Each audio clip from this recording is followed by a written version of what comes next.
What if I told you that the man who launched a revolution, the man who gave a voice to the voiceless and a stage to the world, became the biggest critic of his own creation? What if I told you that the founding father of a digital empire, an empire you visit every single day, would one day lead a rebellion against it? This isn't a movie plot. This is the real, hidden story of the man who uploaded the very first video to YouTube. This is the story of Javed Karim, and how a creator went to war for the soul of his own creation. April 23, 2005. To most of the world, it was just another Saturday, but in the digital universe, it was the Big Bang. A young man named Javed Karim uploaded an 18-second clip titled "Me at the Zoo." In it, he's just standing in front of the elephants. He talks about their trunks, that's it. It's unremarkable in every way, except for one: it was the first ever video uploaded to a brand new, unknown website called YouTube. This website was the dream of Javed and his two friends, Chad Hurley and Steve Chen. They were all early employees at PayPal, part of the legendary PayPal mafia. Their idea was born from a simple frustration. Back then, sharing videos online was a nightmare. If you had a funny clip from a dinner party, sending it to your friends was nearly impossible. Javed, Chad, and Steve set out to solve that problem. Their mission was simple: create a place where anyone, anywhere, could easily share their story with the world. And then, it exploded. YouTube didn't just grow, it went supernova. Within a year, it was a global phenomenon. Broadcast yourself wasn't just a slogan, it was a cultural shift. Regular people became superstars from their bedrooms. News, music, comedy, education, life itself was now being documented and shared on YouTube. It was a digital democracy. Javed Karim's simple idea had changed the world. In 2006, Google saw the writing on the wall. They saw the revolution and they wanted in. They bought YouTube for a staggering $1.65 billion.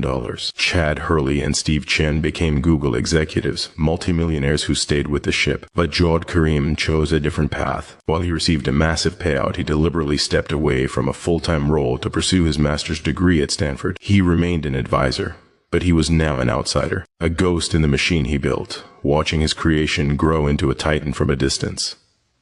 For years, Javed was silent. YouTube, now under Google's control, grew into an untouchable corporate giant. And then, in 2013, Google made a move that sent shockwaves through the community. They announced that to comment on a YouTube video, you now had to have a Google Plus account. The decision was a direct contradiction of YouTube's core philosophy. The platform built on freedom of expression was now forcing its users onto a separate, unpopular social media network. The community was furious. A firestorm erupted. YouTubers, big and small, protested. It felt like a corporate takeover of their home. But Google wouldn't budge, and just when it seemed like the fight was lost, a voice emerged from the most unexpected place imaginable, a voice no one could ignore. After 8 years of silence, Javed Karim returned to the battlefield. He didn't release a statement. He didn't give an interview. He did the one thing only he could do. He went back to that historic first video, and he changed the description. What he wrote was a digital bombshell, just one sentence. Why the f do I need a Google Plus account to comment on a video? This wasn't just a comment. It was a declaration of war. It was the creator returning to challenge the new kings of his kingdom. It was the architect coming back to find a corporation had built a wall in the middle of his city square. Javed Karim weaponized his own legacy. He reminded the world, and more importantly Google, that YouTube wasn't just a product, it was a community. And his single sentence became the rallying cry for millions. The backlash was so immense that, eventually, Google was forced to walk back the policy. Javed had won. But the war for YouTube's soul was far from over. Fast forward to 2021. YouTube is bigger than ever, an integral part of modern life. But another corporate decision was made, one that once again struck at the heart of the community. YouTube announced it was removing the public dislike count from all videos. Their official reason? To protect smaller creators from targeted harassment and dislike mobs. On paper, it sounded noble, but the community immediately saw the danger. The dislike button was never just about hate. It was a vital public service. It was how we, the users, signaled that a video was a scam, that a how-to tutorial was dangerously wrong, that the news being presented was fake. It was the platform's immune system, a way for the community to self-regulate and bury bad content. And once again, as the chorus of frustrated users was being ignored, history repeated itself.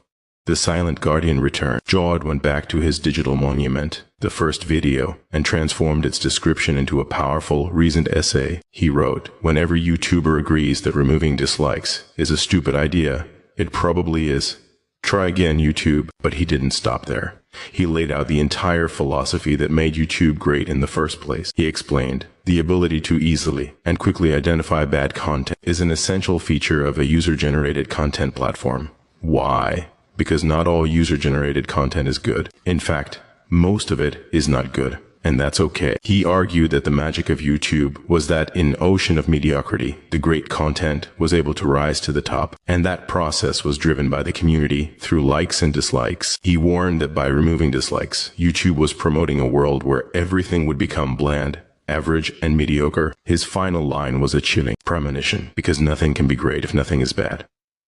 Javed's protests weren't just about two bad decisions. They were about a fundamental shift in philosophy. His dream was of a decentralized, democratic platform where power belonged to the people. But he saw it becoming a cold, corporate machine driven by algorithms and engagement metrics, where the opinion of the user was less important than the data they provided. His fight wasn't against a comment system or a dislike button. It was a fight for the very soul of YouTube. Today, when you watch that first video, you're not just watching a piece of internet history.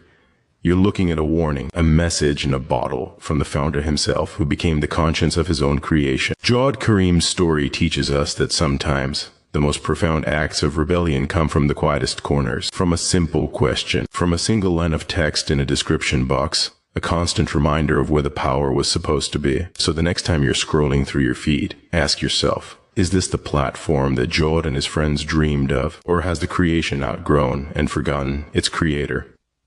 The answer might just be hidden in those 18 seconds at the zoo